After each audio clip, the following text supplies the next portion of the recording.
What's up, everybody? It is another episode of Cuzin Jeff Talks. Nothing but illustrious guests. I'm going to talk like Deezy Zamero. Nothing but illustrious guests.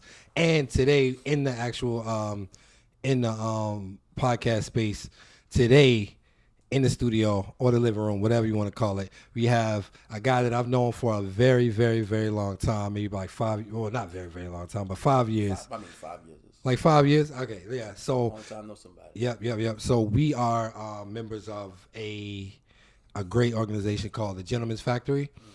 That is basically, it is a designated space within New York City right now for black men who are from all walks of life, entrepreneurs, educators, blue collar guys, white collar guys.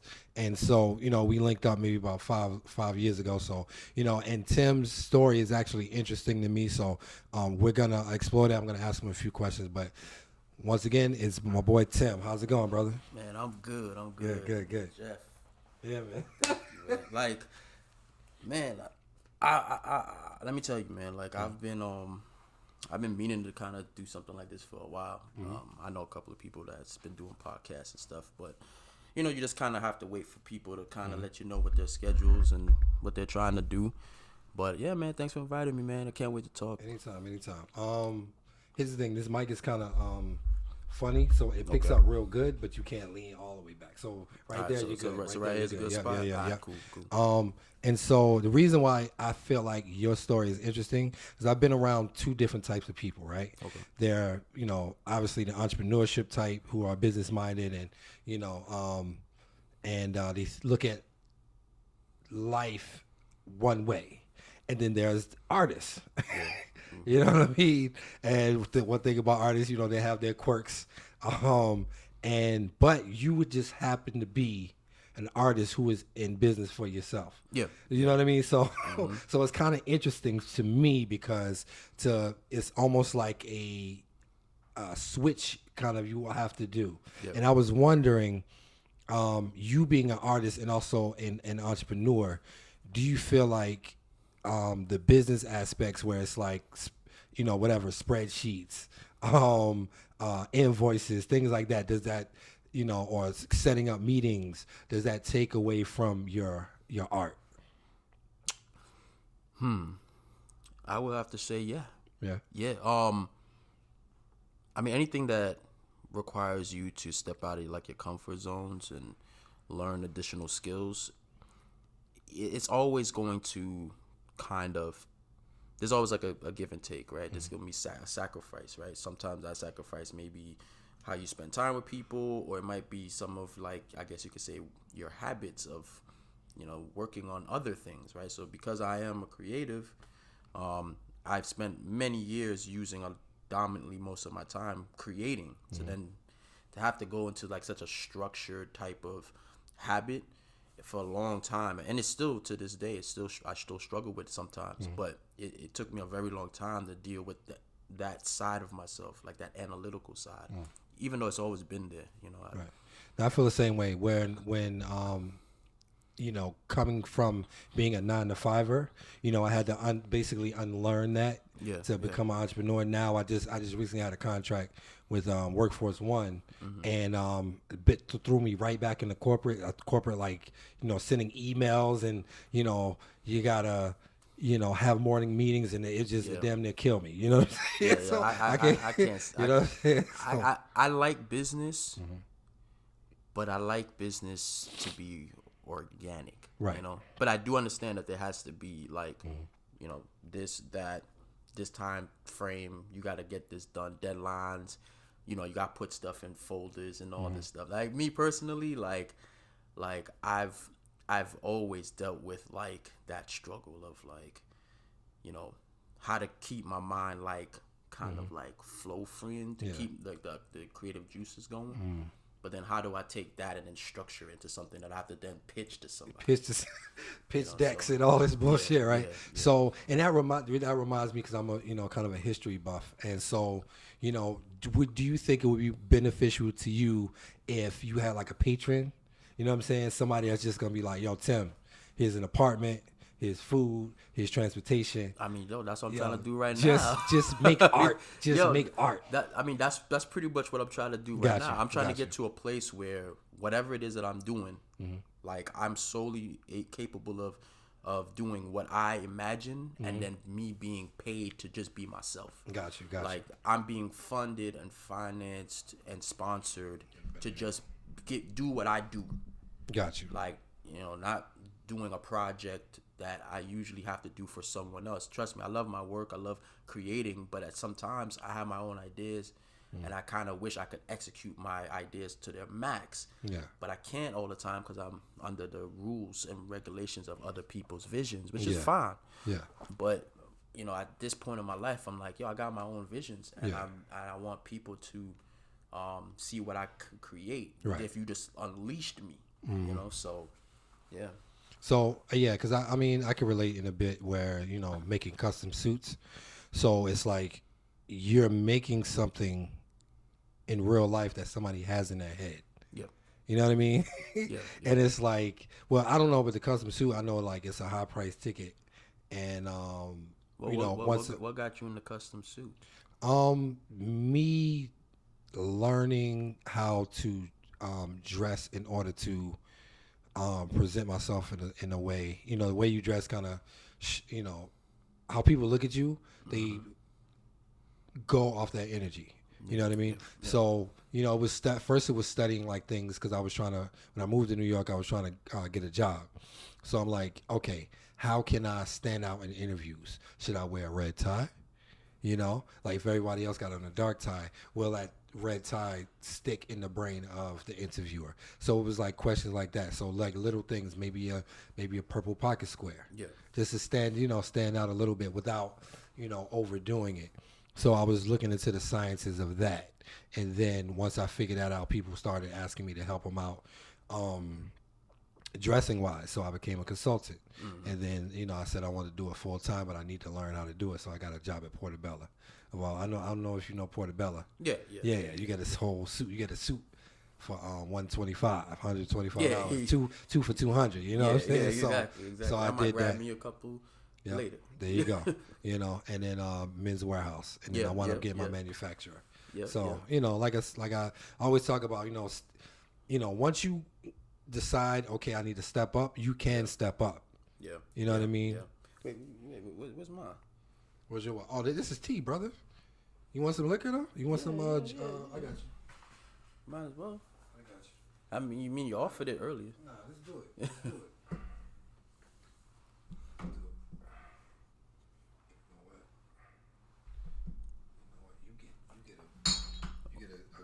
You get a glass with the wells on, with the W on. Okay.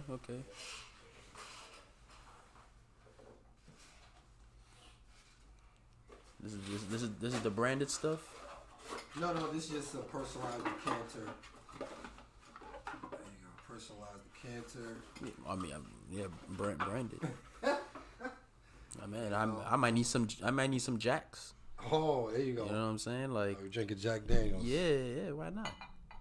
One of the things I wanted to do, man, I wanted to create a family crest. Yeah. Okay. And, like that's one of my goals. Got you. Like I want to make something that kind of, almost like if you saw it. Yeah. Whether it's on a cuff, like a cuff link, or it's on a ring. On a ring, yep. Like that. Yep. So like an heirloom, something to pass on. I think one of the issues that we have as people, man, we don't have the legacy kind of thread. Yeah. We understand history, but we don't know how to use history as almost like a buffer, in the sense of like if you come from a certain family, even if you are like say like the fuck up of the family, you're fact still that part of that family, just because you have like that stamp. Yeah, that's a fact. You're still gonna get respect. You're still gonna get respect. Yeah, people might say what they want to say behind you, but at the end of the day, like you're gonna still be able to move in certain places, exactly. right? Yep. So, we haven't yet established these types of things without the power of celebrity. It's Got like, you get what I'm saying? Yep. Now, maybe some of the academic worlds and like amongst like those things, but if the person doesn't come from like something from like our past, you know, in the sense of like, you know, it has a name drop from like the past. Yeah, I got you. You know, then it's not gonna have no weight. Like you be like, yo, that's Mr. Brown. You're gonna be like, yeah, okay. No, we I mean, we haven't been allowed to, and I don't doubt that people have attempted. But like you said, besides the entertainment world, and I think I'm just saying, I just think black people, there was a means of survival. Yeah. Was to entertain. Because, you know, you're not going to be able to kill me if you know, it's kind of like what comedians talk about. They learn to be funny so the bullies won't beat them up. It's over the same thing. Like, we learn how to tap dance, learn how to sing. We learn how to based off of survival. You know what I'm saying? Other communities went, you know, economics. And I think we started to do that as well, but it was taken away. We in that era now. We're definitely in that era now. We're definitely I wish we got started on that. Maybe I would say like a decade, 2 ago. Yeah, we were still kind of like beat up from the '60s. Like, like all right, man, y'all we got people who got bread. And now we we got people now hitting billies now and stuff like that. So that's a fact. So it's happening, but I still think like when it comes to, I guess, financial literacy and language amongst each other. Some of us talking sign language. Some of us is talking totally different languages. Right. And we haven't figured out like our language amongst each other. That doesn't make us feel like, I guess you could say, almost superstitious about one another.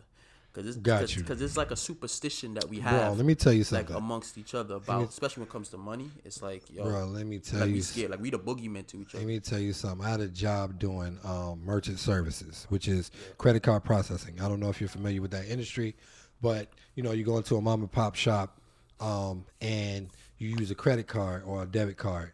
They have to pay for that service. So my job is to sell them that service. So it's you get a residual income. So basically, depending on if that store does $100,000 a month, you can get a little percentage of that, or the company that you work for gets a percentage, and obviously you get a percentage of that. So the job is to get as many, maybe 200 clients signed up, which is not easy. But then now every month you got, whatever. If this store got you $5, this store got you $100, this store got you, so that's what it's about. But so, especially doing it on Long Island, I went into white-owned stores, I went into Asian-owned stores, I went into black-owned stores. When I tell you, for the most part, not all, but for the most part, I got treated more like a nigga in the black-owned stores because you got this guy coming in with a suit who's maybe he knows what he's talking about, but I know that I don't know what he's talking about. So I know I'm not going to trust. You know what I'm saying? I'm just not going to trust him. So because, and I've been in that situation before where you go and walk in a black store, and before you even start talking, they just start shaking their head. And that hurt. And I had to call a lady out on it. Yeah. And I was risking my job at the time because I didn't know what she was going. But I was like, listen, guaranteed if I was a white boy with a T-shirt and jeans and an iPad, you would be listening to me right now. Yeah. You know what I'm saying? That's like the new business suit for them. Right. But the fact that I'm black and I've got on a suit and I'm really talking about what I'm talking about, for you, for some reason in your head, it's like, nah, I'm good. I don't want to trust you because, it's either too good to be true or, no, you're good. I don't want to say, So yeah, it's a superstition, like you said. It is. We have a lot of them. We have a lot. We have a few. We have a few superstitions. We have a superstition about. I call it the. This is not like a real term, and this is what I call it. I call it the proximity paradox. Meaning. Yeah, I'm about to say. I'll break that down. Meaning, we feel it's in our community. The closest a person is to the proximity of our either wealth class or our social economic class, we think we know who they are before they even open their mouth. So we have already made these assumptions about the person, and how they probably move, how they're gonna react. That's why certain folks don't know how to relate to certain folks, because they already made these assumptions already, right? And it happens even amongst us as black folk. Like we sometimes we get like this attitude, like, oh, if we see a guy in a suit and tie, and I'm wearing a hoodie, most likely we ain't gonna really have nothing in common. He probably from the burbs. The dude in the suit probably thinking you from the projects or the hood, and fundamentally they both could come from the opposite places. That's a fact. That's you a get fact. what I'm saying? That's a the fact. dude in the suit could have came from the hood and got himself, up. Well, not even he's still in the hood. I've been in that situation. Yeah. I've been in Brownsville, walking out with a suit, going to work. You know what I'm saying? Like, you know, and wondering if motherfuckers think they can rob me or not. You know what I'm saying? Because you know, but I've been in that situation where it's like you said, but who knows? Like the guy could just be, like you said, trying to do better for himself. Yeah. Who knows? And because of that, you know, we don't really know how to react to one another sometimes, or we come with the preconceived ideas. So, you know, Jamaican person gonna look at a Trini person and gonna think like everything about that culture, and they're gonna react this way, and the same thing for the Jamaican, right? Yeah. And then so it's like it's so layered, you know, skin tones, you know, it's like So we amongst ourselves we created like this, almost like this net, right? That we can't get out of, because we want answers to things right now. So we try so much to create these rules of quick judgment. Oh yeah, but that's human nature. That's just human nature. Yeah. But I'm talking mostly of our stuff, because at the end of the day, it happens in all cultures, even amongst their own groups, right, and to each other. But if we want to solve our issues, we can't worry about all the social issues of another group. Yeah. You get what I'm saying? The only thing I will say about that is we could learn. No, learning. Take away the positives. Learning is different. Education, no matter what, always trumps everything. Yeah. But what I'm saying is like, but if we're taking more time to educate ourselves about other people's issues that then doesn't really solve our issue, then we're kind of wasting our time. Yeah, that's a fact. You know, we could learn, but if we don't apply, then what's the point? Yeah, that's true. And because we just so y'all know. Tim and I, we along with the Gentleman's Factory, we go down to a rec center every Monday, Wednesday, Thursday, and Saturday. Yeah. And so it's a lot of our time dedicated to the youth of our communities. And one of the things that actually we talked about today is along the lines of what we were just talking about. Yeah. Of expectations, and how a lot of our expectations are so low, not only of ourselves but our everybody else around us. Yeah, it's crazy. You know what I'm saying? It's crazy hearing some of these kids talk about how they view themselves. It's like, you know, it's kind of it's like, man, if only somebody just told them, you know, they love them a little bit more, or that they could do it.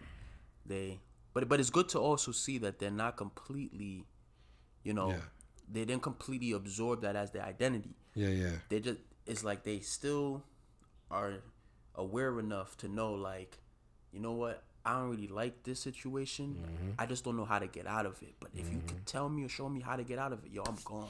That's a fact. And I like that about these kids, because they're not trying to, you know, perpetuate the stereotypes. They just know that they exist, and they're aware of them, and they probably dabbled, but they're not necessarily locked in. Like their minds don't seem like we're trying to like break through something to get to like them to say what we you know need them to understand. Yeah. So, but yeah, But and then another thing about that, especially the kids that come out, I want to give them kudos, because they're coming out. And most of them are pretty consistent, whether they miss a day or not. And overall, they're consistent. So, you know, it's like something about them inside their mind or in their heart is like, yo, this is going to be good for me. You know what I mean? What's the name of the one in the hoodie? I don't know. I gotta find out what his name is again. But he's been showing a lot of enthusiasm. Yeah, and I like that, of course. Yeah. But it's like He the most gutter of them all. yeah, Right? yeah, probably right. But Yeah. but to see him lighten up like that, Yeah. it's like, man, he probably has a lot of creativity. Yep. It's like Yep. you know, like in him, you could tell, like he wants something else to channel that. Yeah. And just like when he just got the moment to like express kind of like his ideas and his thoughts. Yeah. Man, he couldn't even keep himself in his chair. Yeah, I like, saw. But by the time I came back, as I left out to go talk to the counselor, came back. He up. Yeah, he's up, and he damn near was in my seat. He's talking. He's telling his story, and he's letting people. So, I was like, yes, good. Yeah. He is learning how to learn. There you go. You know what I'm saying? Yep. And he's learning that his voice matters in the right spaces and the right crowds. Yeah. You know, maybe like in other circles, him talking about that will probably get kind of like ignored, but this is not that place, right? So he's finding like a passion. Yeah. And you could see it, because you ain't gonna get out your chair and start talking about something unless you was excited. So to see him excited like that. You know, it's like it's good. But there's a couple other like kids in both classes that I've noticed, like, yo, they got some potential. Yeah, they got potential. But it's good. It's good for us to, especially us who have been through things, to teach, right, and make sure. Yeah, no problem. I'm reaching back here. Oh yeah, coast. Yeah, there you go. Hey man. Oh shit, this shit. Well, it's bro. This shit is so weird. This shit is. Whatever, it's stone, it's like some kind and of then that's marble. wood. Yeah, that's weird. But yeah, speaking of teaching, tell me about your company, right? It's called Sandwich. I know that. So tell me a little bit more about all of it, really. Like how you number one, how you came up with the concept. Well, tell me about the concept. Then tell me about how you came up with the concept. Oh yeah, no doubt. So, Sandwich is was good, right? Teaching and then because what you do is teach. Oh okay, yeah. That was good. Yeah, little segue. Yeah, you know. Right. So I'm getting better. So, I mean, we all learn here. So, Sandwich is a collectible lifestyle brand. It is meant to teach kids, teens, and even adults basic cooking skills in the kitchen as well as financial literacy. Mm-hmm. So, I created Sandwich to pretty much be a conduit or a way to create a educational platform that kind of supplements some of the weaknesses that I've noticed in the education systems, dominantly when it came to finances. Yeah. Because let's be real, we aren't really learning about finances the way like I think we should. And you know, we can get in a whole other conversation and debate about why that is, right? But you know, if we're just gonna keep it, you know, on topic, there is a lack of education when it comes to things that we have to deal with every single day. I've yet, you know, to use my knowledge of the Mayflower, you know, like you know. Yep. But every day I have to worry about how I spend my cash, credit, this, saving, investing, and we've never been really. Oh, by the way, see, here's the thing about the Mayflower thing. So my take on it that is the school system, especially in America, is to teach us to be better Americans. Yeah. Not to be better people. Sorry. Yeah. Go ahead. No. And that's true. Like that's why we learned the Mayflower. That's why we learned all this shit. It's you know, it's to teach us stuff to pretty much keep us in a certain level of, I guess you could say, class, right? Yep. Now, some are lucky and unfortunate to, you know, get out of these things, but because we don't have certain other principles, we find ourselves in debt, we find ourselves in financial issues, and potentially even ruin. Because even if we did get the other side of the quest, which is, you know, get a job, get a good job, go to a good high school or college, and you know, get a degree, and then you go into work for. We learn that side. Yep. But then we don't learn the other side, which is how do you keep all that and then maximize it to your full potential, or even ownership. Period. So Sandwich is meant to kind of use things that are, I guess you could say, unorthodox when it comes to finances, which is using colorful characters and using like things of nostalgia and pop culture, as a way to kind of just get people drawn in. Okay. And not make it so much about the education, but make it about the experience, right? Gotcha. So instead of it going like hitting them over the head with like, you need to learn finances, boop, boop, boop. That's not how kids learn. Right. Kids learn because they feel like they're going on some kind of adventure. They're being introduced to colorful characters and colorful things. And then what ends up happening, like, why do I still remember some of my Pokemon battles as a kid? Like, why do I still remember that? You know, when I played my video games and all that stuff, why do I still have fond memories of these things? Right. Because the way I was engaging in them is really what it was about. I engaged it with a certain level of enthusiasm, and it embedded into my mind because I enjoyed the experience. Right. So I'm trying to create something in that lane where it's like, how can we turn finances and make it fun, so that it's not hard, it's not work for the child, it's not hard work for the adults or the parents. It's just breaking it down to its fundamentals, kind of like at the core, and then introducing children to those core principles. And then as they grow and the company continues to expand its curriculums and expand its merch and expand like its reach, then the courses and the stuff can advance, and then over time I want to build like a culture. Gotcha. So that's the only way to really kind of make it work. You got to build a culture around positive thinking about money. Gotcha. So how you gonna get the word out? Like, are you just doing it digitally? Are you going from school I'm to doing school? Podcast. Oh yeah, as a fact, that makes sense. That too, you know. Mass media. You know. I mean, you know, making a company and being an entrepreneur and all that stuff. I mean, a lot of these games ain't that different. Like it's like being like a record artist. You need a hit, right? So I gotta throw out singles until something pops, right? Gotcha. I think I have a dope idea, and many other folks have agreed with me. Yeah. But you know, how many dope singers that we know of? How many dope, talented people that we know? So, well, one brick at a time, meaning one CD at a time. I don't know which one is going to be the thing, right? But the thing is, I have to create something that is like so like solid that when people do notice, it's like, well, this is a no-brainer. Got it. You get what I'm saying? So I'm more concerned about making the base like strong than being discovered, because I look at it this way: once it's discovered, 1000%. There's no stopping it. 1000%. No stopping this thing. Right. No stopping this train. But like I said, with even like you said with the music industry, you know, because right now you got to make yourself hot. Yeah. You know what I'm saying? Yeah. And then so once it gets quote unquote discovered, you're already hot, so now you have the leverage. Yeah. Whether it's somebody wants to partner with you or you know, license whatever you have, now you have the leverage, because it's like, listen, last month I made $100K. You know what I'm saying? Like, you know, in sales or whatever it is, or streams, or however you go. I don't know if you're gonna animate it. You know what I'm saying? I don't know, but I know you're gonna have merch, and you're gonna have a whole bunch of stuff. Merch, plushies, toys. There's so much like areas and places that I could take this company, but obviously I have to start somewhere, right? Gotcha. So I'm starting with the merch in terms of like the hoodies and the t-shirts, and then, you know, these things come with like little goodies inside of it, and then also too, just the overall marketing that I'm just trying to do on the websites as well as my social media.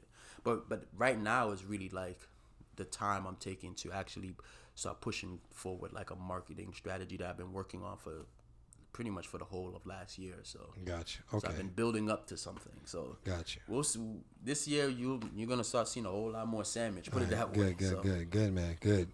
Yeah. So I mean, the things that you're doing, as far as your business, as far as things you're doing in the community. Let's talk about you know, just you as an artist. Okay. Right. You know, I know a lot of artists, they go through different processes where they're trying to find themselves as or their voice. Yeah. Right. Have you found that yet, or? Me personally, I don't believe so. I think an artist kind of has. I mean, I guess that's what kind of makes us artists, is that we don't. Every time we do something new, we're always like, what's next? Like right. how can I push my level? How can I learn some new skill or some new talents? I don't think artists are ever fully satisfied with that, and that thing could make us or break us, because it could drive us into like almost insanity. Right. So it could take us there. Right. I think you just need other things in your life to balance that out. Because if you just straight up about your art, yeah, you start going down realms, and there's so many examples in history of like what happens to artists when they completely get sucked in, right? Right. But the overall, for me, like I'm still at a place where I'm like, I don't know yet if I've done my greatest work, Right. So cause I don't feel like I don't feel like I've done. Because you're also in film, right? So yeah. So I mean, so just to be clear, so you do. But before we go there, but nothing will be greater than that I've ever made in my kid. Right, got you. You get what I'm saying? You. Like, that's my magnus opus. Yeah, me too. Like, my daughter is literally the greatest piece of artwork I've ever made with the least amount of effort. Let's put it that way. I'm just joking. Like the least amount of effort. Yeah, that's but funny. The greatest piece of artwork I've ever made. Like there ain't nothing ever I think I can ever make that will give me that level of happiness and bro. Let me ask you something. Keep it real. Okay. If you design something that makes people that can't see around the world, everybody can see now. Oh yeah, I'll be feeling myself. That would be greater than your daughter or no? Nah. It's greater for me. I'm just you know what I'm saying? But it's greater for mankind. Right. So the premise of it is great. Yeah. But in terms of at the end of the day, like who's gonna greet me? Who's gonna tell me, I love you? Like in that way. Right. I would never be able to duplicate. I'm just messing with you. But you get what I'm saying? Yeah. I mean, I could make more kids, right? Yeah, that's a fact. But at the end of the day, it's like, yeah, I have these two different versions of my life. I have my professional self and the goals and the accomplishments I want to achieve as that person that will fulfill me in that realm. And then I have me as a man, as a father. Gotcha. And then the goals and the purposes I have to fulfill at that role. Yeah. That will fulfill me. The beautiful thing about the father side and the man side is it's not necessarily determined based on my money. Gotcha. Yeah. You get what I'm saying? So I can accomplish those goals regardless of if I made a million, quadrillion, whatever dollars. Like it's more so about the people and the relationships. But let's be real though. If I really want to have a good time and really spend, an adventure with my friends and my family, I need some ducats. Yeah. I need some ducats. Yeah. I think the ultimate goal of a parent is to be able to teach their child to function in society without them. Yep. Once they're dead and gone, that child needs to be able to, fly. You know what I'm saying? Like learn how to fly on their own, basically, or hunt on their own, or whatever animalistic, trait you want to mention. So I know you said you're working on your podcast. Yeah. I'm trying. I got a couple of concepts I'm trying to do. Just like me, man. I'm trying to figure out the direction. It, so you that's a fact. You farther than me. You farther than me because you actually putting in work. I'm looking at it like. But here's the thing, and that's crazy because I lined up. I texted my girl. I was like, yo, listen, I got somebody coming through today, Saturday, and Sunday. You know what I'm saying? So I'm trying to get those reps in. Yeah. So that because just like anything that you start out, you're unsure of. You're nervous. How people gonna take you, and will people take you seriously? Do you have a funny voice? There's like all these things. It's like, do you really? Are you talented enough? Yeah. Do you really know what you want to say versus what you're gonna say? I don't. Half the time, I don't know until it's halfway out my mouth. It's like I don't know what I'm saying. I may have ideas of what I want to talk about, but I don't know how I'm gonna deliver it. Yeah. There's certain guys like I don't know if you know what's his name? Colin something. Colin, he comes on Fox Sports after Skip and Shannon. and it's like you could tell he comes from the radio world. Yeah. And like he just can talk about one little subject for like 30 minutes or to an hour, and he could just, you're like, where is it? How does it? And he just could come with all different angles. Like once I say what I'm saying, I'm done. Like you know what I'm saying? Like I'm searching around in my brain to try to figure out what else to say. But you could tell like he built that muscle to do that. You know what I'm saying? And that takes years. And so I think I'm ready to do that. Or try to get as good as it as I can. You know what I mean? Yeah. So Definitely. And I know as an artist, I know like you just kind of mentioned, like, you know, without trying to go crazy, you kind of try to find the next level, and try to find inspiration in different things, and you know, because I know like once you see it, it's or once something hits you, it's like. Oh, yeah, it's like, you know? And I'm trying to teach myself not to go off in like 12 different directions. Gotcha. Because I get one idea, and then that idea splits into 2, that splits into 4. So, so I like for every time I come up with something new, I end up creating like a backup. Yeah. Like it creates like another thing that I could do. Yeah. If I wanted to go that route. Yeah. Like when I first came up with Sandwich, I literally had maybe had like 6 other ideas on top of that. Sandwich was just one of them. Yeah. You know, it was just one of them. And then while I was making Sandwich also created other potential businesses. Exactly. Yeah. Like, but I'm like, you know what? Let me get one off the ground, and then I could do the rest. I could do everything, because ultimately the goal is that to create like a umbrella that allows me to be able to then put money into.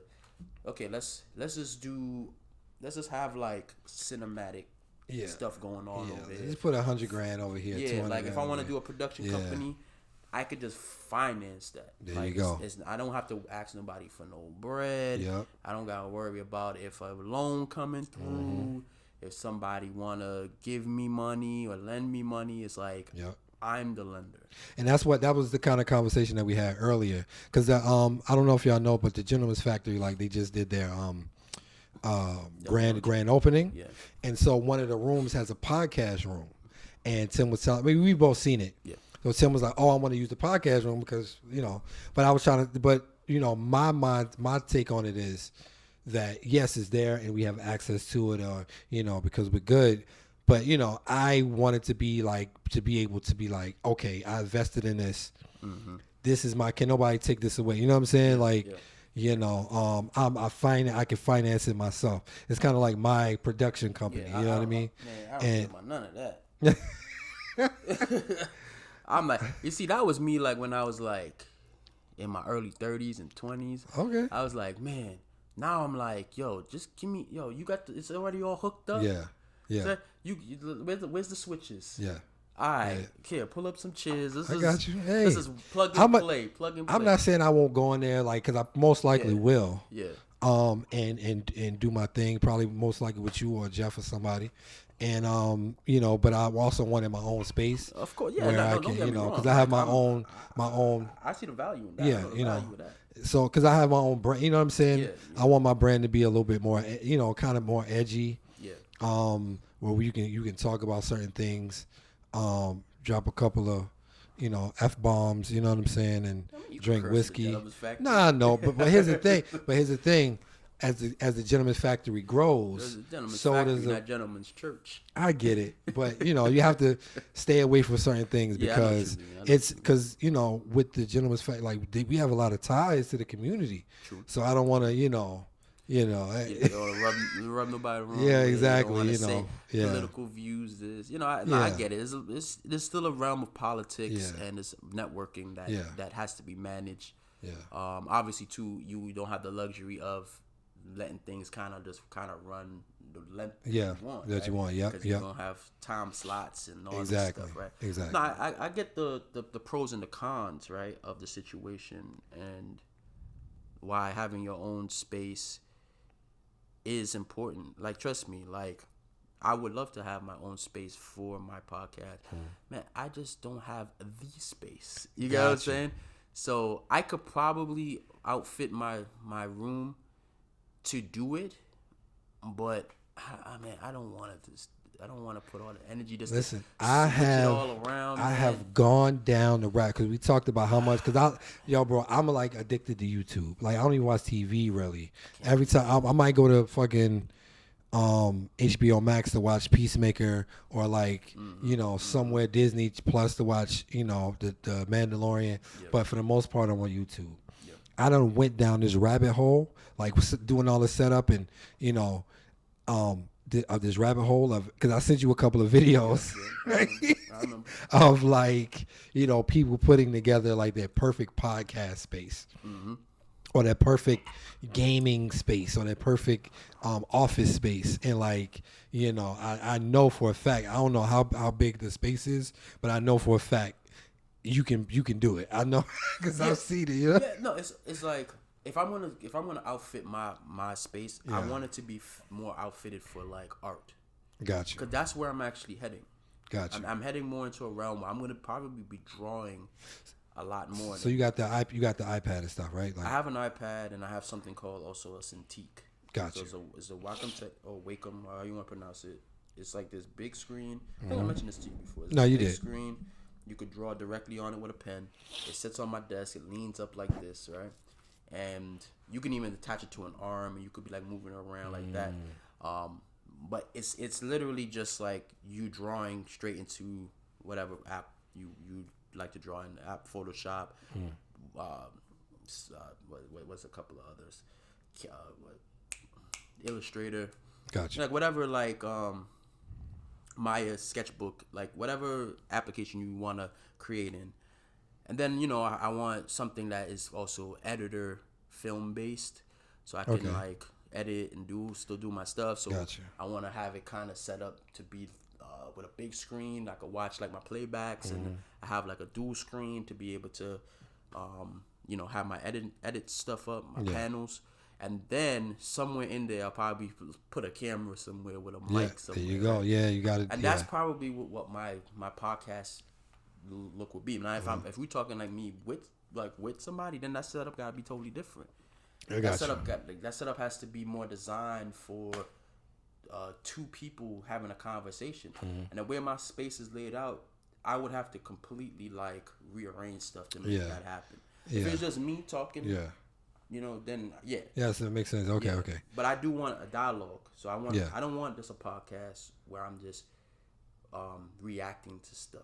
Gotcha.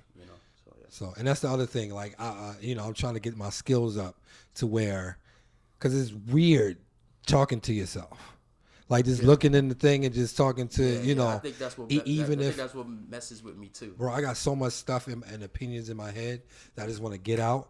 Yeah, right. I think I want to share it with the world, but it's just tough talking to yourself because you know what it is. I think that's my problem. Because you know what it is? When I'm talking to myself, I can hear all my fuck ups, all my stutters, all my where I said the word the wrong way. But if I'm talking to you, I'm not really noticing because I'm also and you're keeping it more natural. Yeah, exactly. Keeping it more natural because you're actually getting feedback. Exactly. There you go. I can subconsciously, I'm looking for the feedback, like in a head nod and a smile and getting the feedback. I agree. I never looked at it that way. Because I've tried it a couple of times where it's just like I'm just talking to myself and I'm like, oh, this sucks. I think that's. I won't even look because I've uploaded a couple of times, but I won't go back and watch it. Mm-hmm. I just upload it. I won't go back and watch it because I won't upload it if I watch it. I think that's my issue too, man. Like I think it's the concept of like I'm talking to somebody that isn't there. Yeah. So I'm talking out. Yeah. But I'm not actually having a conversation because no one replies back. Mm-hmm. And I think that's what throws me off because I personally like this, like where I could say something to you. And then I can hear what you say. You can ask me a question back. Mm-hmm. That's how I learn, actually. Yeah. Like I learn based on, like, more like a back and forth type of situation, like where somebody is telling me something instead of just reading it, like me reading it. Gotcha. Like if you just told me to read a book, I'll read it, but man, my brain has to like muscle through that, right? Yeah. Because that's just not how I process information. Oh, bro, let me tell you something. I mean, I do it because I have to. But then if you just told me, yeah, like this is what this book says. And I'm like, oh, word? Bro, my reading skills. Sometimes I worry.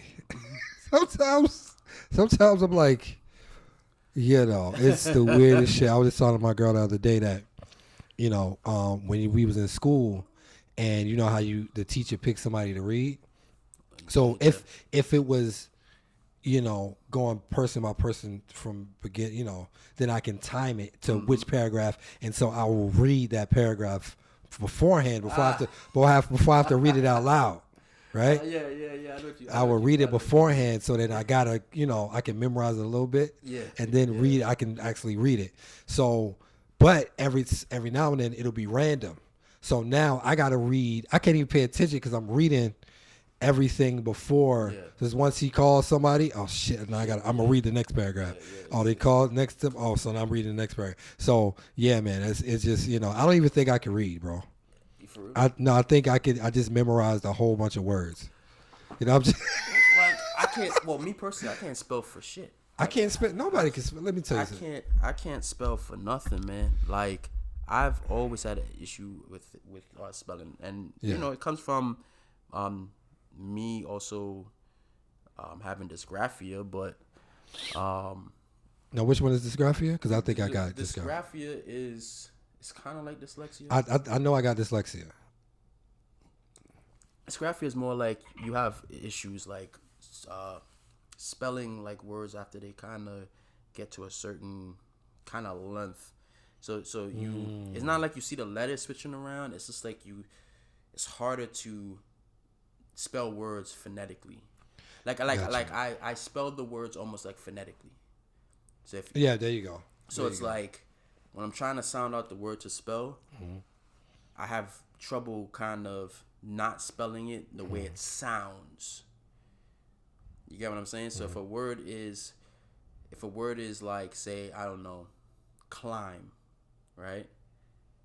There's a K in there.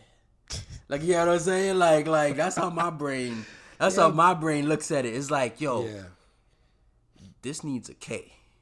But one thing I will say, I think because I'm like, then if it's climb, the way I look at it is like, nah, that word is clip. But I know that English is one of the hardest languages to learn. Yeah. So, I don't think that's, No, I get it, but it's like, it's still one of the hardest languages to learn. Plus, like, things like it's too many letters that sound the same, and K and there's also and there's a K with the K, but then there's a G that has a just sound with the J, and then you like it's like that's like silent and all. It's like, why we gotta have silent letters? And communities with an I and not a Y, like and there's certain rules where if it's an S then it's an I, or if it's an ES it's an I. Things like that. Like my condition, I don't know if it's dyslexia or not, but I'll read a whole. You wanna a second? Yeah. I'll read a whole. I'll read a word, right? Like on a billboard, and it'll say connection, right? Yeah. But I'll read communication. Oh, yeah, that's something else. Like I still know what the words are. No, I'll read. That's why I know I don't have dyslexia. Yeah, that shit will say communication. That's how I know. Let me tell you something. The day I knew I had dyslexia, I've been knew it, but the day I was like, oh yeah, I know I got it now. I was in a Dunkin' Donuts, and in the Dunkin' Donuts, when you saw it was Donuts Dunkin'. No, almost pretty much. But no, because they partner with the ice cream place, whatever the fuck. Yeah, was it Dairy Queen? No, they partner with Dairy Queen. 31 flavors, Baskin Robbins. Yeah. So in the case behind me, they had cakes, and it was this big ass cake for $12. And I'm like, I'm like, shit. So I turn around to look at the menu, and in my head, I'm like, yo, it's a big ass cake for $12, bro. Like, shit, I'm thinking about getting it just because it's $12. Yeah, this is a big, nice big cake, and just take it home and fuck it. Like, I'm gonna eat it, or share it with people. And I said, let me look at it again. I turned back, bro. That shit said 21. Oh, that's how I knew. 21. Yeah. That shit said 21. 21. Yeah. That's dyslexia, bro. That's how I knew. That's dyslexia. Like, I'll take it a step further. Yeah. That's never happened to me.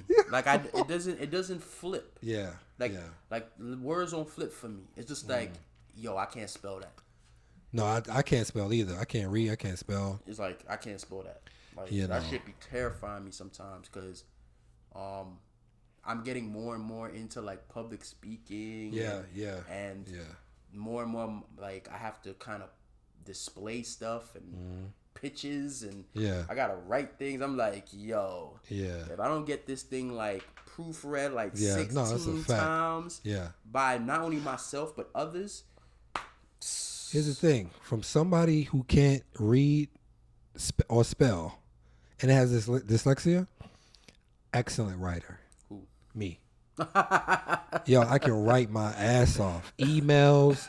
Like, I know how to, you're like, who else? I'm very big on punctuation. Having the right tones, not making run-on sentences. Like, I'm really good at that shit. Like, to write an email or write a letter or I'm really good at it. I don't know why. I have no idea why. It's like, I'm really good at what you call it. Like, writing it out. Colon, semicolon. I'm misspelling everything, right? No, writing it out. I'm really good at creating stories. There you go. That's what it is. Yeah. Storylines and seeing how things connect. Mm-hmm. I'm really good with that. Just don't ask me to spell the names and don't ask me to spell the locations. Yeah. You know, I'm gonna be looking at Hawaii like. Yeah. Nah, I'm like, don't let it be other people's names. Oh, jeez, nah, don't give me. How would I spell Hawaii if I was thinking about? I'd spell it like what, like. It'd be like HAWHY. Like that's how my brain was like, and I know it's, and deep down inside I know that ain't right. Yeah. Like I know ain't no HY in there, right? But it's like when my brain is trying to sound it out, it goes phonetics. I think mine does the same. The same thing. Phonetics. Yeah. It goes with the feeling of it, not necessarily the. And that could be maybe connected to like my creativity. I don't know. Who knows, man? I know because to be a good artist and creative, you kind of have to combine the analytical with the emotional. The problem is that too many artists rely too much on emotional, and that's why they get kind of wrapped up in their shit. That's why they don't know how to price their work, and it's usually because they're kind of. Yeah, she creeping over. Yeah, where's the producer at? Ain't you supposed to be doing B-roll? She creeping. Are you still recording? Yes. Where's my? Ain't you supposed to be my producer? All right. I'll talk to you on this later, but continue your show. Okay. All right. But yeah, like there's you know. But here's the thing. With all the things that we talked about, there's plenty of people throughout history, even today, because I know Puff can't spell for shit. I know that. Puffy can't spell? No, he can't spell. He'll tell you. I've heard him say it. Like, I can't spell for shit. What I need to spell for. You know what I'm saying? So Damon John, he has dyslexia. He's dyslexic. A lot of people, bro. Trust me, it's a lot of successful people, and it's just I guess it's just the brain. The way the brain works. So it's not I'm not saying it because I'm able to say it because I know it doesn't fucking matter. Yeah, I mean at this point in my life it doesn't really stop me. Yeah, that's what I'm saying. Like, it doesn't stop you. I'm doing it regardless. Yeah. But you know, in the back of your mind you still want to save yourself, I guess, some of the embarrassment, even if it's just coming from yourself feeling embarrassed. Yeah. Like everybody else might have been like, "Oh, it's all good, all good." You just like, "Damn," but I really wanted to spell that word right. Like, you know what I'm saying? Like, damn. Yeah. Like, I didn't want to have to. Yeah. Tell everybody like, "Yo, look, wait, let's hold up." Yeah. I'm it's gonna come out kind of weird, but just trust me, reading between the lines. Nah, but it's like, people could tell that you're intelligent. So it's and I'll just be like straight up, because I've had to do it. I'll be like, listen, you're gonna have to tell, like, you're gonna have to, But it's the thing that's the smartest people. Like, for example, right? If somebody's explaining something to me with all this jargon, all this stuff that I don't understand, I will say stop. Explain it to me like I'm a 10-year-old. Yeah. You know what I mean? Yeah. Because I'm not because I want to learn. So once I know it, yeah. Now I know it. Yeah. So now, you know what I'm saying? So it's like I don't want to just be like, I'm hearing all this jargon and I'm so embarrassed to stop that person. So now I really don't know what the fuck is going on. Now I look even dumber when they ask me to review it or do whatever because I don't know what the fuck I'm talking about. Yeah. I'd rather be like, hey, stop. Hammer time. Tell me, there you go. Fucking hammer time. And tell me that shit like I'm a 10-year-old. So now when they tell me, now I do got it. Now I'm actually, you know what I'm saying? I mean, that's what sandwich is. There you go. Sandwich is pretty much, yo. Look at that. I like that. So that segue. He brought it back. Like he brought it back. That's what I'm talking about. Sandwich is about breaking it down. Yeah. Breaking it down. That this is the experience I want sandwich to be. Mm-hmm. Like, I want it broken down so down that if you were sitting here watching, say, like I created a program for sandwich, right? Mm-hmm. And your kid is watching it on whatever YouTube or whatever they're watching it on. I want it to be so broken down that even as an adult, you'll be like, man, this is for her, but I'm getting something out of this. Right. You get what I'm saying? Because the topic of finances, at its core, you're still going to need to know. You're still going to need to know. Mm. It doesn't matter how old you are. There is always going to be something that you might go like, you know what? I ain't look at it like that. Or, dang, that's a good technique. That's a good strategy. So, your kid is here watching the program, and then you over here sneakily, you know, jotting down some of them notes. Yeah. You know, because it's going over, like, the principles, right? So, it's teaching your kid, like, you know, percentages, but it's, like, really trying to let them understand, like the fundamentals of percentages. It's teaching them about, like, how to break your money into fractions in order for you to be able to then invest it into this, into that. It's teaching them about philanthropy, like how to take the few nickels and dimes that they have and putting it to some kind of cause. So by the time they get older, they already kind of have these instilled in them. It's not going to kill them to give a quarter to a homeless person because they technically have already understood, like, that's a fraction of my dollar that I've already kind of organized.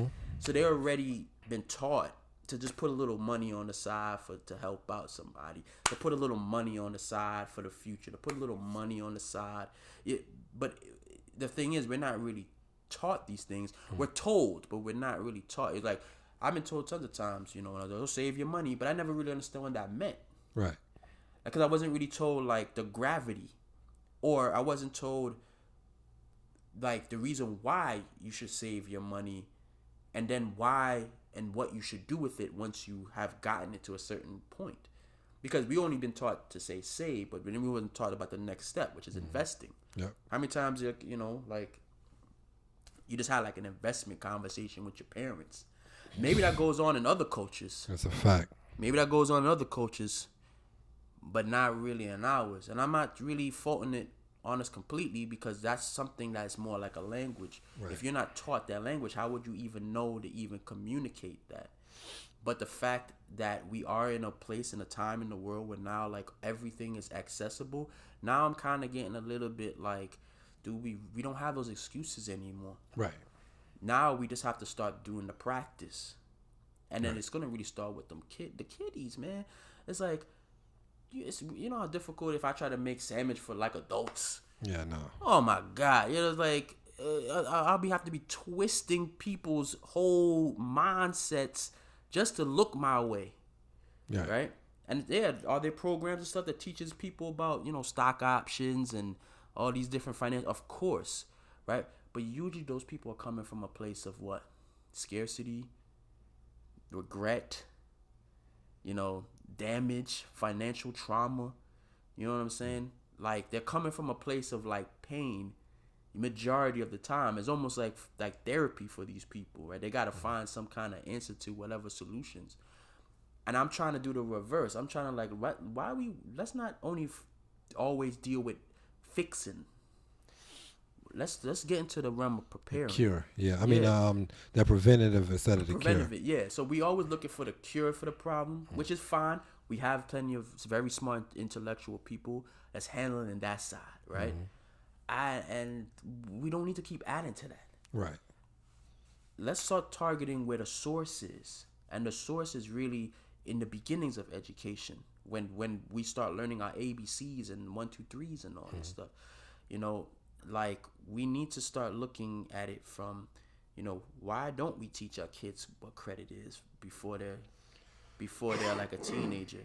Why do we have to wait until they jack their credit up and then be like, well, this is what you're supposed to do? Right.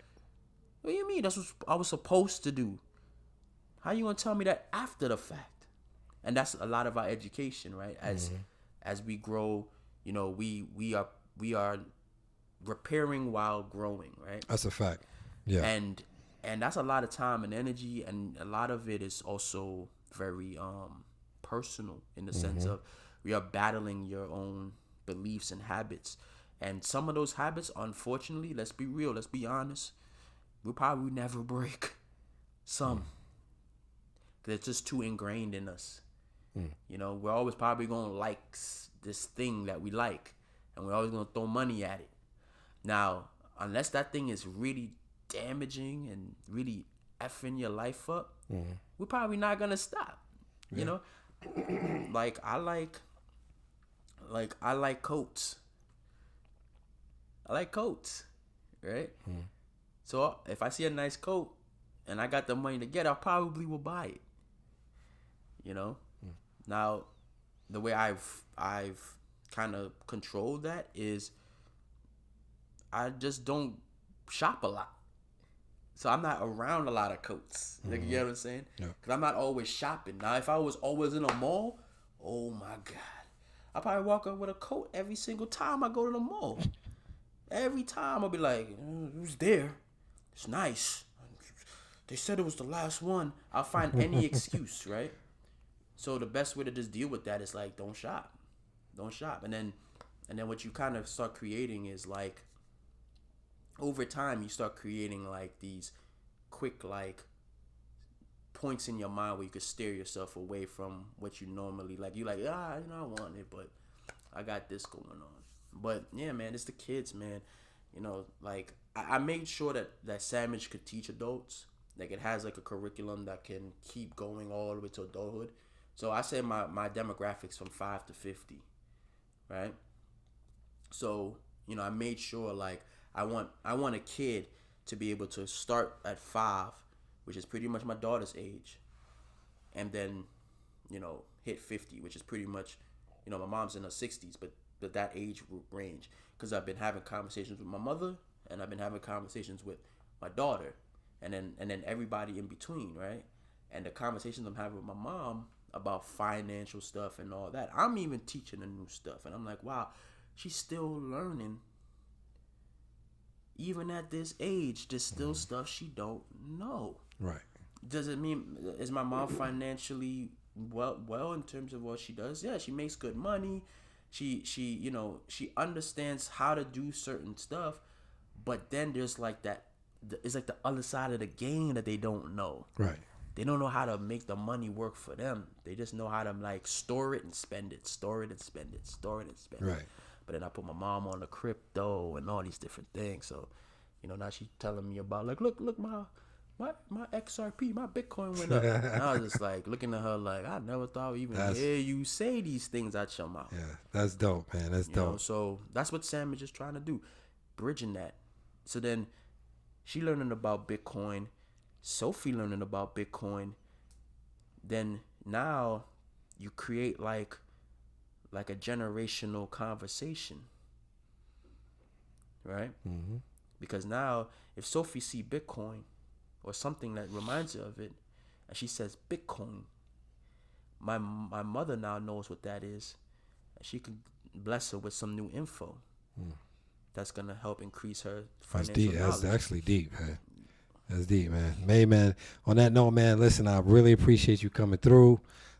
Thank you for dropping the jewels, man. Especially what you just said, man. That shit was definitely powerful because, like you said, bridging the gap between basically 3 generations. You know what I mean? Yeah. As far as financial literacy is concerned, that's a innovative and a beautiful thing, man. So once again, I want to thank you for stopping by, man. Of course, y'all always welcome. Always welcome. Let's do a part 2. All right, definitely do a part 2. Do a part 3, part 4, part 5. Yeah, because I would love to talk more about some topics, man. Cool. Let's do it, man. Once again, it's my boy Tim from the Gentleman's Factory. This is Cuzin Jeff Talks. Peace.